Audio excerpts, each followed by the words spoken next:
Today I'm going to show you how to make this pizza squash noodle lasagna bake. It's basically a kind of a combination pizza and lasagna, but using spaghetti squash or vegetable spaghetti instead of the pasta. Okay, so I've got the ingredients assembled here. You're going to need one medium-sized spaghetti squash. Once it's roasted and shredded into spaghetti strands, you need about 3 cups or so. I'll probably have a little bit more than that with this one. It's a good size. You'll need 1 pound of ground beef, which we're going to brown and drain the grease off of. You're going to need some pepperoni slices, probably about 15 slices or so, roughly, however many you like. You want about 2 1/4 cups of tomato sauce or a puree or a passata cooking sauce like I've got here.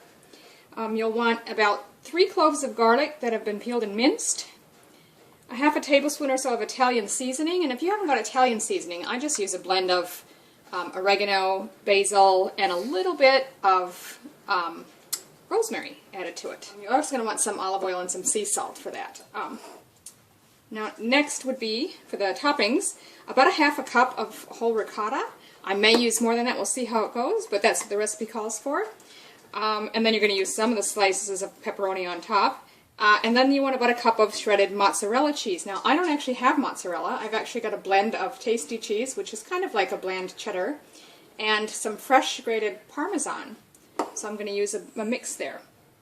And then lastly, you might want some parmesan, the powdered kind, the dry stuff to put on top. That's up to you, that's optional. Now the first thing we're going to do is we're going to cut this in half. The original recipe actually baked it whole, which meant you had to have the oven at about 400 degrees Fahrenheit or 200 Celsius for an hour and 15 minutes. That's too long. I'm going to actually cut it in half. Then it'll take about half the time to cook. So just to start, what I've got here is spaghetti squash. If you're having any trouble finding this in Australia, look for something called vegetable spaghetti. This just happens to be from Milano Brothers, but there's plenty of stockists around the country carrying it now, so it should be fairly easy to find. And it just turns into little strands of spaghetti when it cooks, which is really cool. They are hard to cut, so just be very careful with it. Sometimes people suggest scoring it first with a smaller knife and then coming back with a larger knife, whatever works for you. I find I cut all the way around it. Rather than trying to cut through the stem, we'll just try to pull it apart afterwards. So the first thing I'm going to do is just try to score it a little bit. So I'm just going to make a smaller cut and just sort of go around the edge a little bit so that the larger knife has somewhere to sit. So I've got a score line there.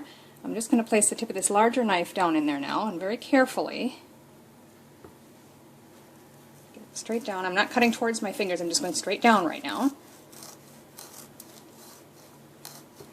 until it's nearly through. And we'll try to pull it down. So now I'm just going to do the same thing again, just come about halfway through now and go straight down, and then pull it towards the bottom. Just carefully keep working around that way until you've got it cut all the way around. So as you can see, I've gone all the way around both sides, but I've stopped when I got to the stem because that's going to be really hard to cut. So I'm just going to stand it up like this and pull it apart. Now we can easily scoop out the seeds. I'm just going to go around the edges with a spoon. You could use a knife if you're careful not to cut through the flesh.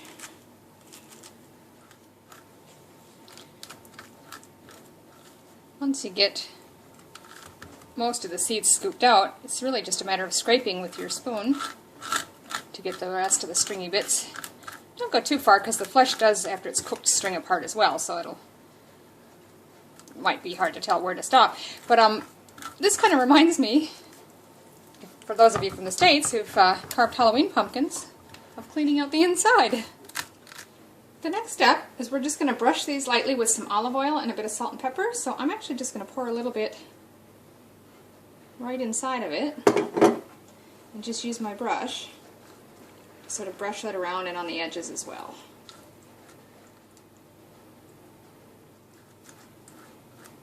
A little salt and pepper on each one. That's optional, it's up to you.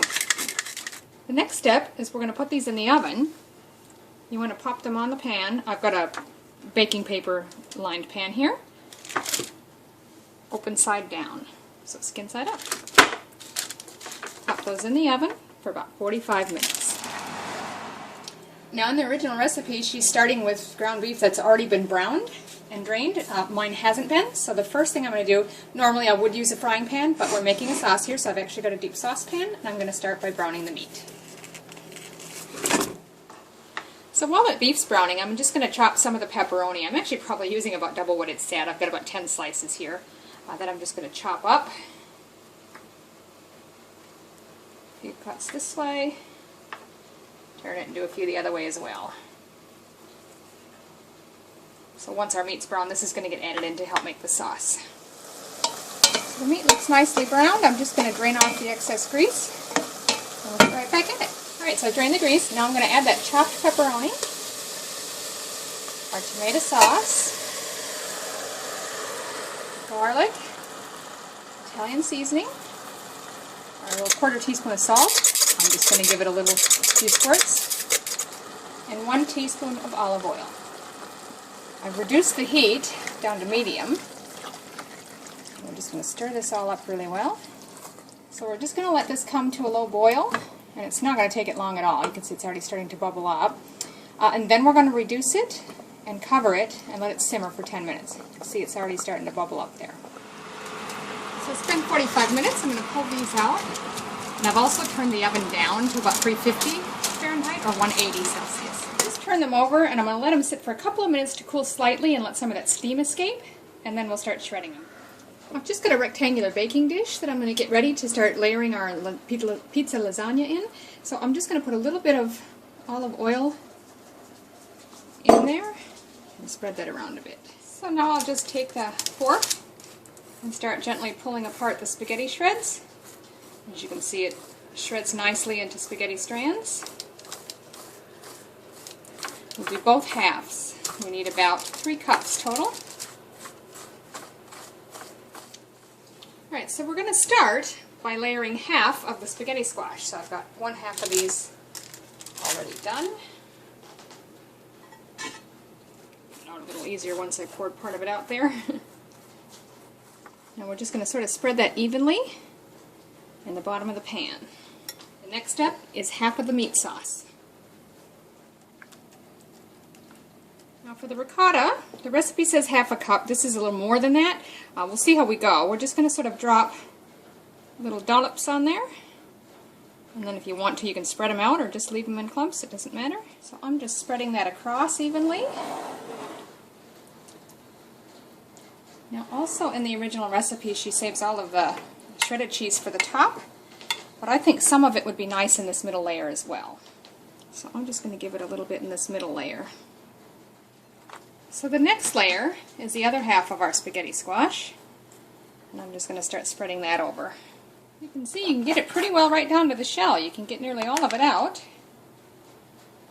And again, I'm just going to spread this evenly. If you've got some firmer bits, just shred them a little bit with your fork and spread that out. So again, I'm just pressing this down fairly evenly. And now the second half of our meat sauce. Spread that around evenly again. The next layer is going to be the remaining cheese. Sprinkle that on top. And lastly, you want to use, oh, it says about 10 slices of pepperoni on the top to make it look like a pizza. But you use however many you like. That's it. We're going to pop that back in the oven for approximately 20 to 25 minutes. I'm going to put it down slightly lower so it's in the middle of the oven this time. Not too close to the heating elements. Well, this has actually only been just under 15 minutes so far. And it's already looking pretty gosh darn good and bubbly. So at this stage, I'm just going to pull this out and give it a light sprinkling of the parmesan. Back in for a few more minutes. I think it'll be done. I'm going to take that out. Like I said, the recipe did say about 25 minutes. But I have a fan-forced oven, so maybe that's why mine's getting done quicker. I don't think I dare leave that in too much longer. We'll get burned. So there you have it. Pizza squash noodle lasagna bake. It's just a layered pizza lasagna creation using spaghetti squash instead of pasta. This is really good. Give it a try.